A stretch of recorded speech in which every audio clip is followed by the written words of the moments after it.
सकते हैं। साथ के साथ tele consultation, mental health consultation, इस तरह की सर्विसेज भी उसके अंदर ऐड ऑन होगी। आपका general duty assistant, nursing assistant, और स्पेशली एल्डरली लोगों के लिए। और शहरों के अंदर भी बात करें तो एल्डरली लोग बहुत सारे ऐसे हैं जिनके बच्चे बाहर रहते हैं, तो उनको खास तौर पे इस तरह की सर्विसेज की ज़रूरत पड़ती है। तो इसी चीज़ को ध्यान में रखते हुए हमने ये home care at home, home care at diagnostic ये हम लॉन्च कर रहे हैं। नरेश जैन जी, आपसे पूछना चाहूँगा, founder and MD Oswal books and learning private limited, क्या इसके बारे में ज़रा हमें बताएं पहले, ओसवाल बुक्स के बारे में। And then I will ask you what were the primary challenges that you faced in establishing Oswal books. Oswal books एक पब्लिशिंग कंपनी है जी। और we publish books for the educational books हाँ for K-12 and entrance exams. हाँ। जितने भी exams बच्चों के होते हैं, CBSE, ICSE board, educational books ज़्यादा है या ऑल एजुकेशनल बुक्स ये पब्लिश करते हैं हम लोग। और अच्छी बात यह है कि हम छोटे शहर में बैठ के, और दिल्ली वाले मेन इसमें दिल्ली डोमिनेट करता है, but we are dominating them from sitting in Agra. ये हमारा खास बात है इसकी। आपका जो लोगों से जो फीडबैक मिलता है, खासतौर स्टूडेंट्स पे या जो आपकी किताबें पढ़ते हैं, कभी ऐसा हुआ कि किसी रीडर के फीडबैक ने आपके डिसीजन या डायरेक्शन को बदल दिया हो? देखिए, फीडबैक तो टाइम टाइम से मिलते रहते हैं, टीचर्स के भी आते हैं, प्रिंसिपल्स के आते हैं, बच्चों के आते हैं। लेकिन एक बार एक बच्चे का हमारे पास फीडबैक आया कि सर ये जो बुक्स आप बनाते हैं ये प्रिंट स्टाइल में होते हैं, क्या हमें हैंड रिटन जो टॉपर्स आंसर्स देते हैं, जिस टाइप से आंसर लिखते हैं, क्या आप इस टाइप से हमें कुछ दे सकते हैं? Then we approach the toppers student, और उनसे हमने हैंड राइटिंग में हमारी सारी बुक्स में, जो हमारी मेन बुक्स है उसमें हैंड राइटिंग में जैसा आंसर उसने लिखा है वो प्रिंट करके हमने उनको लगा के दिया, तो वो कनेक्ट कर पाते हैं कि दे आर कनेक्टिंग देमसेल्व्स।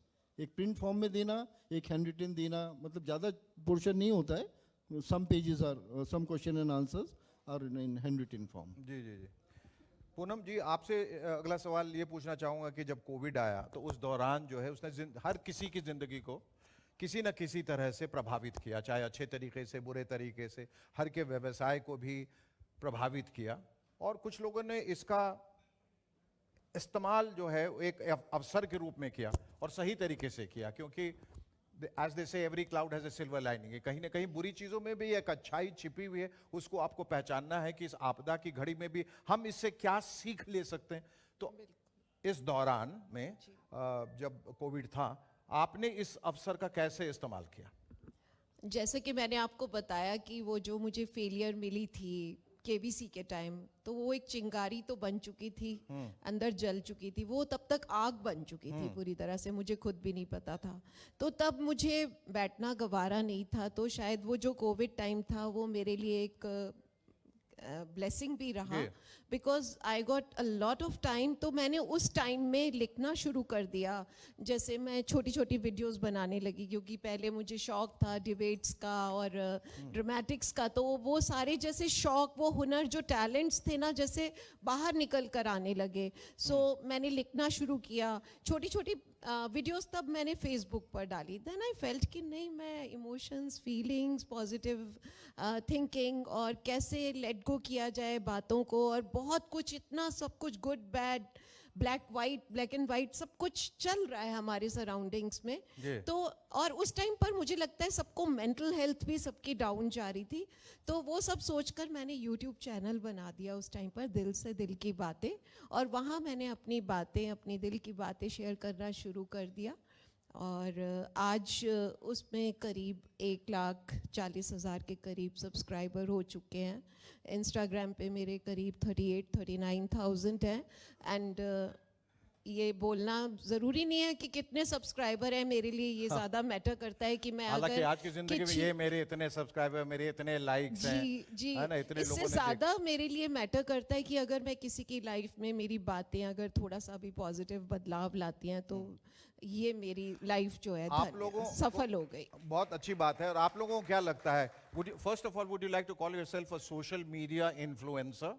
आप कहना चाहिए। पर साथ में साथ ये भी आप मेरे बात से शायद इत्तेफाक रखेंगे, और आप सब भी शायद, कि सोशल मीडिया कहीं ना कहीं इंफॉर्मेटिव भी है, तो कहीं ना कहीं एक बड़ा न्यूसेंस भी बनता जा रहा है, बहुत ज्यादा। उसमें तरह तरह के विचित्र लोग अजीबो गरीब हरकत करके डालते रहते हैं उसमें, Exactly. उसमें जो मीनिंगफुल चीजें हैं वो भी वो कभी गुम जाती हैं या बेमानी लगती है। लोग कहते हैं यार हटाओ यार, सब दुनिया भर के लोग यहाँ फिलॉसफी झाड़ते रहे, दुनिया भर की उलूल जुलूल हरकत करते रहते हैं, वो हमें देखना ही नहीं है। आपने कभी ऐसा फेस किया है चैलेंज? बहुत बहुत ज्यादा।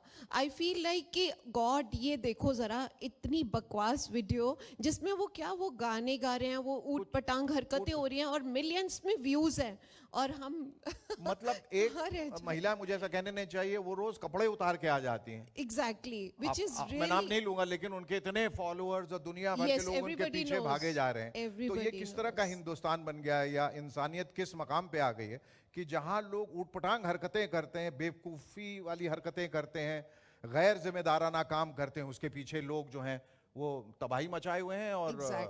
और जो लोग अच्छा कुछ कहना चाहते हैं वो कहीं बेचारे गुम हो जाते हैं, उनके 4 लाइक्स आते हैं क्योंकि अच्छी बातें कोई सुनना ही नहीं चाहता। एग्जैक्टली ये तो बहुत कितनी दुख की दिक्कत बात। आपको पेश आती है to just put your points across? या आई मीन मुझे भी शुरू में लगा, मैं एक्चुअली क्या है कि मैं खुद को इम्प्रूव कर रही हूँ, मैं ना अब इधर देख रही हूँ ना मैं उधर देख रही हूँ। जी। या ये जरूर कोशिश रहती है कि कोई अच्छा कर रहा है उसको सुनती जरूर हूँ, पॉडकास्ट जरूर सुनती हूँ और उनसे कुछ सीखने की कोशिश करती हूँ जिससे कि यस मैं भी कुछ बेटर कर सकूँ। मैं बुक्स पढ़ती हूँ, मैं नॉलेज गेन करती रहती हूँ।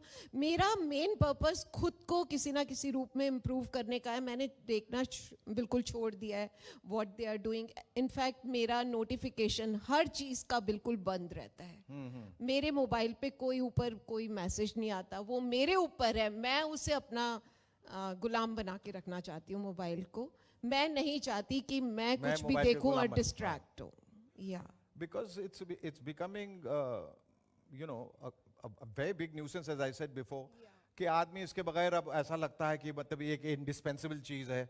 आदमी बीवी घर में भूल जाता, मोबाइल नहीं भूलेगा, मोबाइल के बगैर वो बेचैन हो जाता। मोबाइल एक अगर चला family- गया ऐसा लगता है उसकी जागीर लूट गई, उसकी Seriously? शख्सियत खत्म हो गई, वो बीमार पड़ जाता है। एक कहने लगा मुझे सपने में भी, बल्कि मुझे भी आता, मेरा मोबाइल खो गया, मेरा मोबाइल खो गया। ऐसा इतना डिपेंडेंस क्यों हो गया है इन सारी चीजों पे? क्या आपको है क्या कि लगता है? तो ये इस बीमारी को हटाने के लिए भी आप कुछ कर रही हैं कि नहीं? नहीं, इसके ऊपर भी मैंने कुछ वीडियोस तो ज़रूर बनाई हैं कि थोड़ा सा हमें टाइम जो है वो उस पे लेस स्पेंड करना चाहिए, लोगों के साथ ज़्यादा से ज़्यादा मिलना चाहिए। लेकिन उसमें भी है कि आप जिन लोगों से मिल रहे हैं वो कहीं टॉक्सिक पीपल ना हो। अपने जो आपके जिनके साथ में आपकी वेव लेंथ मिलती है उनके साथ मिलें और कुछ ना कुछ क्रिएटिव करेंगे ना अगर आप, तो आप अपने मोबाइल की तरफ कम देखेंगे। मैं तो लेडीज के लिए भी यही बोलती हूँ कि समीर भाटी साहब, आप बताएं कि इसका कोई इलाज है, कोई प्रिवेंटिव कोई चीज है? ऐसा कुछ है आपके हेल्थ केयर देखिए, उसमें? जैसे हम बाकी एडिक्शंस की बात करते हैं तो डेफिनेटली मोबाइल भी एक एडिक्शन है, बट इसमें कुछ चीज़ें समझनी हमें बहुत ज़्यादा ज़रूरी है। कई बार हम बच्चों के लिए कहते हैं कि बच्चे भी बिना मोबाइल के खाना नहीं खाते, तो हमेशा जब भी ऐसा कुछ करना है तो शुरुआत अपने आप से करनी है। अब इसको अगर थोड़ा सा इसके ऊपर काम करना है, शुरुआत एटलीस्ट रात को सोते टाइम तो हमें उसको नहीं देख के सोना है, क्योंकि अगर आप कुछ भी नोटिफिकेशन देखते हैं, सोशल मीडिया पे जाते हैं रात को, तो फिर वो रात को आपकी जो नींद है उसमें, क्योंकि रात को हमारा मेलाटोनिन खलल पड़ती है। हार्मोन लोग सिक्रेट होना।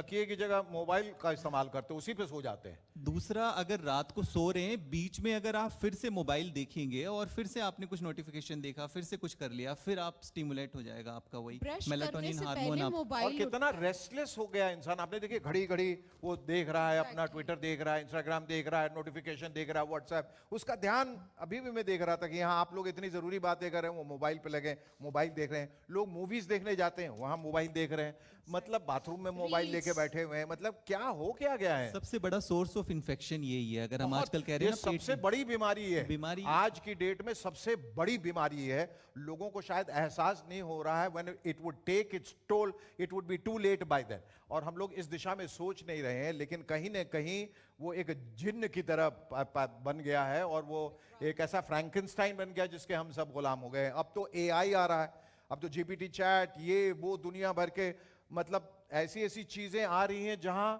खुद इंसानियत परेशान है। अब वो कह रहे तो ढूंढ रहे हैं कोई एक तरीका जहां इसको अब रोका जाए, आर्टिफिशियल इंटेलिजेंस को रोका जाए, वरना इट टेक ओवर ह्यूमैनिटी।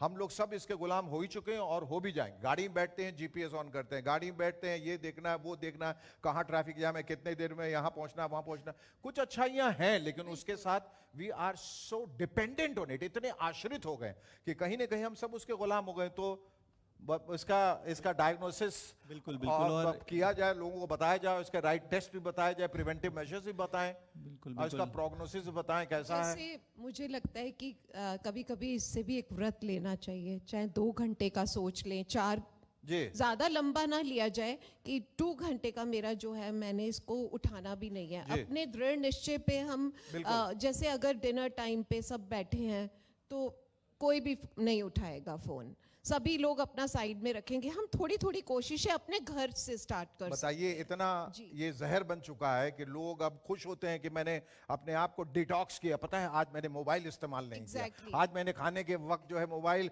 रख दिया और अपने माता पिता से बातें की, बहन से बात की, वरना मतलब एक टेबल पे बैठ के लोग एक दूसरे को मैसेज करते रहते हैं। वो एक तो जोक देखो है। पापा नाराज हो रहे हैं, वो देखो मम्मी तो आंखें दिखा रही, वो ये सब करते रहते हैं बैठ के, और एक दूसरे को फोटो भेजते रहेंगे, शेयर करते रहेंगे। मतलब कम्युनिकेशन जो है, ह्यूमन कम्युनिकेशन, वो absolute, it has come to a naught, it has come to a zero. तो मैं इससे ही आपका मतलब शायद आपको इनकॉन्सिक्वेंशियल लगे, लेकिन जैन साहब मैं आपसे कहना चाहूंगा कि इस पर भी एक किताब निकालिए ताकि लोग पढ़ें और बताइए, क्योंकि विस्तार से बताइएगा तो पढ़ेंगे लोग, उसको इलस्ट्रेट कीजिए, बताइए क्या क्या इससे नुकसान है। प्रयास करेंगे साहब, आपसे सहयोग लेंगे और बना सकते हैं, ऐसा कुछ नहीं है। जी जी। Will definitely make some book.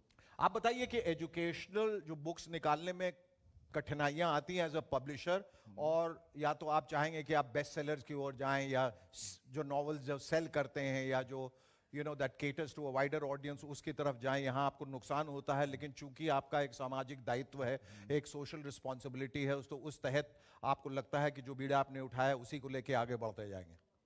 देखिए, इसमें पब्लिशिंग में बहुत लाइंस होती हैं, जैसे मेडिकल की लाइन अलग है, और लॉ की बुक्स अलग होती हैं। तो हमने एक लाइन ये एजुकेशनल की शुरू से की हुई है, तो we are commanding this line, और इसी को हम जितना बेटर कर सकते हैं, परफेक्शन की ओर कोशिश करते हैं, और इसी की ओर हम लोग काम कर रहे हैं। और ये बहुत इंपॉर्टेंट सेक्टर है, क्योंकि बच्चों के ऊपर मार्क्स का बहुत प्रेशर रहता है, बगैर मार्क्स के एडमिशन्स नहीं होते। जी। तो वी फोकस कि उनकी लर्निंग इजी हो जाए, लर्निंग मेड सिंपल हम लोग बोलते हैं उसको, कि जितना इजी हो जाए, क्योंकि कई स्कूलों में आजकल टीचर्स उस लेवल के नहीं होते जो पढ़ा सकते हैं अच्छी तरह। सब तरीके के हैं, पूरा हिंदुस्तान इतना बड़ा है, बहुत अच्छे टीचर्स भी होते हैं, कहीं हल्के टीचर्स भी होते हैं, तो उनको हमारी बुक से बहुत ज़्यादा हेल्प मिलती है। और छोटी जगह में भी बच्चे हमारी किताबें पढ़ के बहुत अच्छे स्कोर ला पाते हैं। तो ये जो बच्चे जो पढ़ते हैं आपकी किताबें और जिनको फायदा होता है, वो क्या सोशल मीडिया प्लेटफॉर्म पे जाके भी इसको प्रमोट करते हैं, लिखते हैं ताकि अवेयरनेस बढ़े, बहुत ज़्यादा। या आप अपनी तरफ से भी करते हैं? नहीं, हम लोग भी करते हैं, और उनके रिव्यूज़ बहुत आते हैं। Amazon.com है, उस पर Amazon.in है, उस पर हमारे रिव्यूज़ डालते हैं, this is a very good book. Instagram और फेसबुक, और बहुत तारीफ करते हैं तो अब हमारी ये सब। देख लीजिए, अपने आप में शायद इसे विडंबना कह लें, ये विरोधाभास की, मतलब प्रिंट मीडिया को प्रमोट करने के लिए हमें डिजिटल मीडिया की जरूरत पड़ गई है, वहां भी हम लोग उस पर आश्रित हो गए। हम हो गए डिजिटल मीडिया पे। इधर एजुकेशन में क्या हुआ था, ई लर्निंग वाले काफ़ी लोग आए, लेकिन बुक्स का काम रिप्लेस नहीं कर, हमें डर लग रहा था कि शायद ये लोग हमें रिप्लेस कर देंगे बुक्स को। हाँ। लेकिन कोविड के टाइम में तो थोड़ी दिक्कतें आई थी, लेकिन बुक्स को रिप्लेस नहीं कर पाए वो लोग। लेकिन डिजिटल मीडिया हमारे लिए बहुत हेल्पफुल है। आज हम जहाँ कहीं भी पहुँचे हैं, वो डिजिटल मीडिया प्रमोशन की वजह से ही पहुँचे हैं। आज से 12 साल 13 साल पहले तक हमारे फील्ड में रिप्रेजेंटेटिव हुआ करते थे, जो किताबें जाके बेचते थे, उधार देनी पड़ती थी, ज़्यादा डिस्काउंट देना पड़ता था। बट धीरे धीरे हमने देखा कि अब डिजिटल आ रहा है, वी शुड ट्राई डिजिटल, तो हमने डिजिटल ट्राई किया प्रमोशन इसका। डिजिटल से जब इतना डिमांड आने लगी इसकी, तो डिस्काउंट हमने कम कर दिए, and we are the only publisher जो एडवांस पेमेंट पे हम लोग बुक्स देते हैं। जी। मतलब बाकी पब्लिशर्स को उधार देना पड़ता है, तो हमारी बुक इतनी पॉपुलर हो गई डिजिटल मीडिया की वजह से।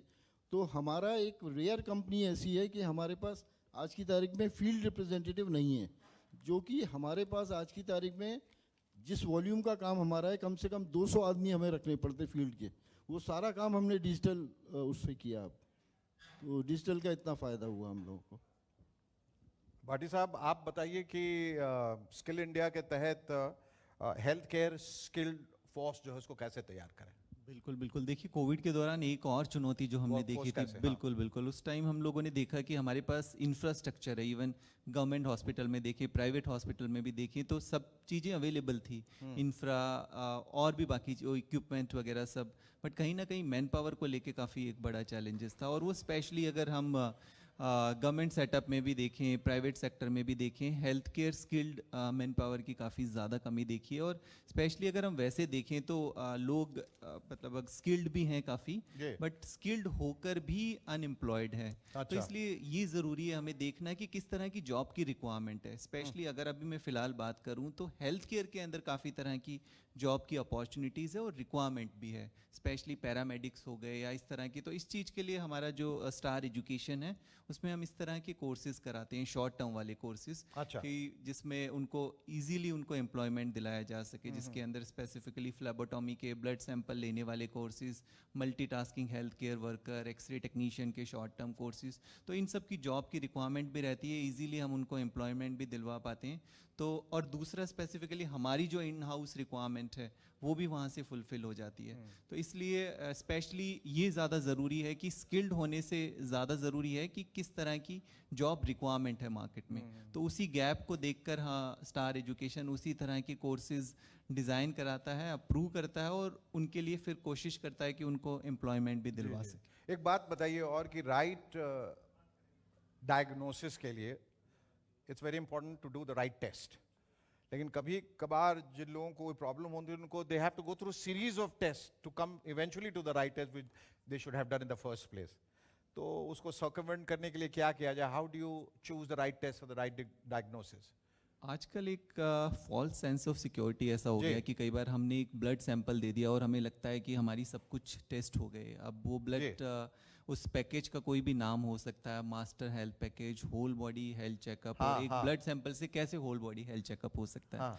तो बहुत ज़्यादा ज़रूरी है कोई अपना प्रिवेंटिव हेल्थ चेकअप कराना ज़रूरी है। चाहे कुछ भी हम कहते हैं कि नहीं हमें फिजिकली ऐसा कुछ महसूस नहीं हो रहा, हम तो ठीक लग रहा है, हम क्यों कराएं टेस्ट? Correct. बहुत सारी चीज़ें ऐसी होती है, जैसा अभी हम पहले लास्ट पैनल डिस्कशन चल रहा था उसमें बता भी रहे थे कि जिस तरह से आजकल हमारा खाना है, हमारी लाइफस्टाइल है, ना सोने का समय है ना जागने का समय है, इतना स्ट्रेस लेवल है, इतने पोल्यूटेड इन्वायरमेंट में हम रहते हैं, तो बहुत सारी चीज़ें ऐसी है, तो कितने सारे हमारे शरीर के अंदर बदलाव होते हैं। तो इसलिए ज़रूरी है कि समय समय पर हम प्रिवेंटिव हेल्थ चेकअप करा लें। और ऐसा अक्सर देखते भी हैं, कई बार लोग कोई और चीज़ कराने आता है और उसका कुछ और डायग्नोस बन जाता है इंसिडेंटली।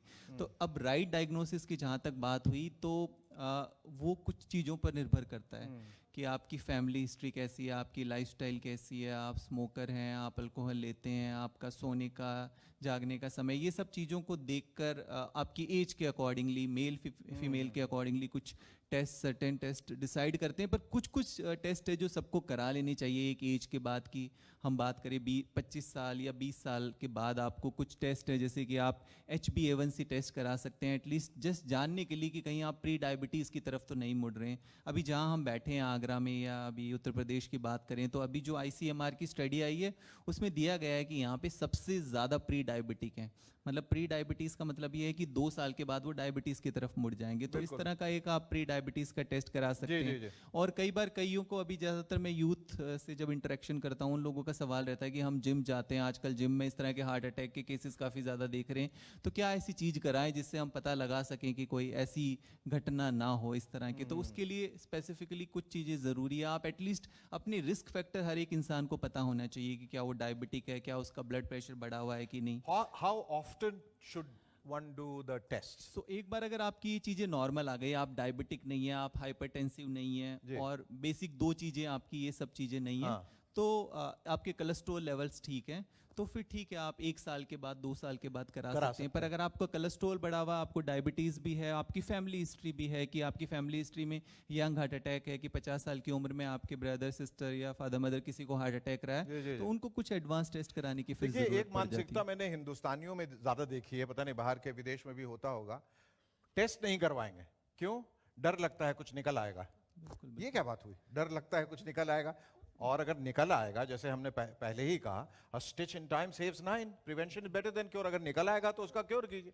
और जब हो जाता है तो काश हमने करा लिया होता, ये हो गया होता, हम चले गए होते, उनकी बात सुन ली होती वगैरह वगैरह। By then it's too late, sometimes it goes on the second, third, fourth stage, last stage हो जाता है। तो ये अवेयरनेस कैसे लाई जाए लोगों में कि एक डायग्नोसिस बहुत ज़रूरी है, आपको जाके जांच करवाना बहुत ज़रूरी है, टेस्ट करवाने बहुत ज़रूरी है, समय समय के एक अंतराल के बाद करवाना बहुत ज़रूरी है। कि पिछले साल तो करवा लिया था, अभी ज़रूरत नहीं, हो सकता है कि वो कुछ हो गया। अगर इफ यू फीलिंग अनईजी और there is some science that the body is giving, then you must you know go for कुछ चीज़ें जो बहुत बहुत ज़्यादा ज़रूरी है। और जैसा आपने बताया कि लोगों का रहता है कि कुछ निकल गया तो क्या, पर इससे ज़्यादा सवाल आता है, कई जो टेस्ट कराते हैं वो कहते हैं कुछ निकला नहीं है, तो ये भी ज़्यादा सवाल रहता है कि कुछ टेस्ट कराया तो कुछ निकलना भी ज़रूरी जी। है। तो इस तरह की चीज़ें रहती है अक्सर। बट इसमें दो चीज़ें हैं कि जैसे फीमेल की बात करते हैं तो उनको पैप्समियर एंड सर्वाइकल कैंसर के लिए, जो कि बहुत कॉमन है, हाँ। और मेमोग्राफी ब्रेस्ट कैंसर के लिए, उनके लिए वो जी। ज़रूरी है। और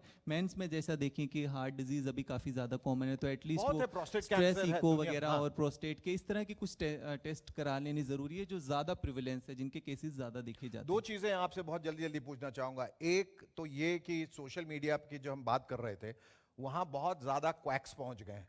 वहां अपने सेल्फ अपॉइंटेड डॉक्टर्स हैं, नीम हकीम, खतरे जान वाली बात है। वो आपको ऐसी ऐसी चीजें बता के बरगला देंगे और कहेंगे ये टेस्ट की आपको कोई जरूरत ही नहीं है, आपको कहीं जाने की जरूरत नहीं, हम बता रहे हैं लहसुन खा लीजिए, प्याज खा लीजिए, ये कर लीजिए, वो अगड़म बगड़म जो भी बोलते हैं, उससे you know they just giving miss information, misleading the people. उसके लिए आप लोग कुछ उसका एंटीडोट आपने निकाला है?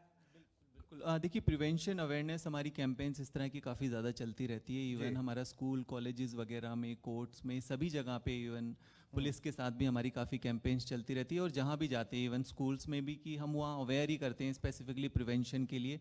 जैसे स्कूल में हमारी एनीमिया स्क्रीनिंग के ऊपर कैंपेन चलती है। और स्पेशली अभी जैसा हम देख रहे हैं कि जिस तरह की चीज़ें ज़्यादा बढ़ रही है, कि जैसे यंग हार्ट अटैक, तो हम हार्ट अटैक से कैसे प्रोटेक्शन कर सकते हैं, क्या ऐसी चीज़ें ज़रूरी है, लाइफस्टाइल में कैसा मॉडिफिकेशन कर सकते हैं, तो इन चीज़ों के लिए हम डेफिनेटली टाइम टू टाइम लोगों को अवेयर करते रहते हैं। और एक बात के लिए और अवेयरनेस की जरूरत है, वो कि आजकल suddenly, and it is a bit sad also, और ये एक बहुत ही गंभीर विषय है कि लोगों का कहना है कि जिम जाने से जो है लोगों की सेहत जो अच्छी हो जाती है वगैरह वगैरह, विच इज ट्रू, पर इतने उसके बावजूद जिम डेथ्स क्यों हो रहे हैं?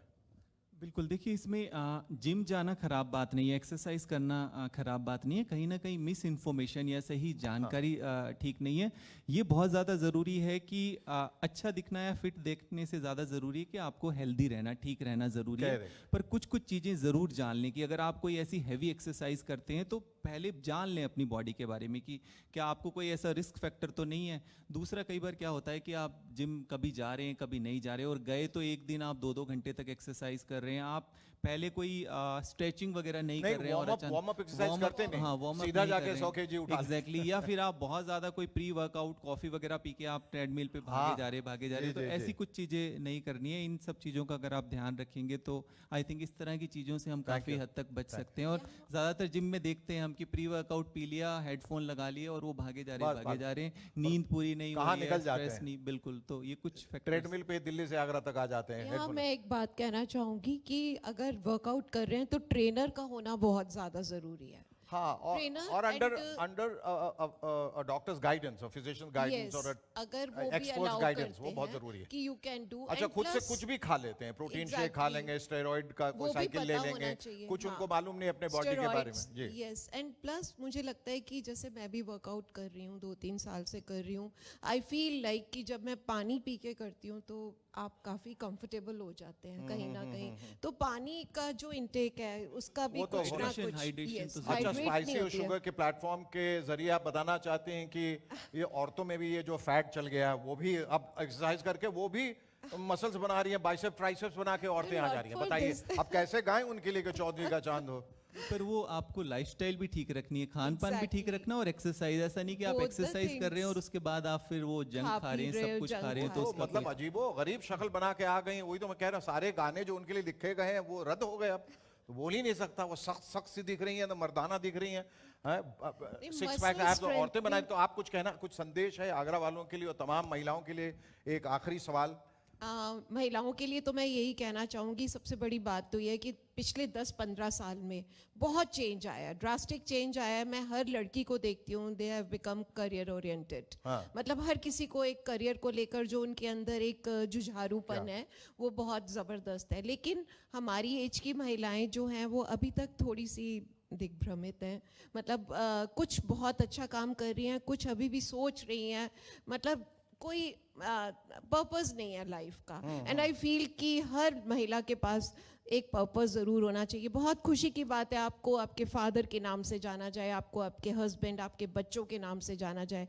आपकी खुद की आइडेंटिटी वो बहुत मैटर करती है कि आपको जब आप ही के नाम से आपसे एक आखिरी सवाल ये पूछना चाहूंगा कि आप जिस बिजनेस में हैं, small to medium to large scale में एस्केलेट करने के लिए संगठनों को क्या क्या चुनौतियों का सामना करना पड़ता है?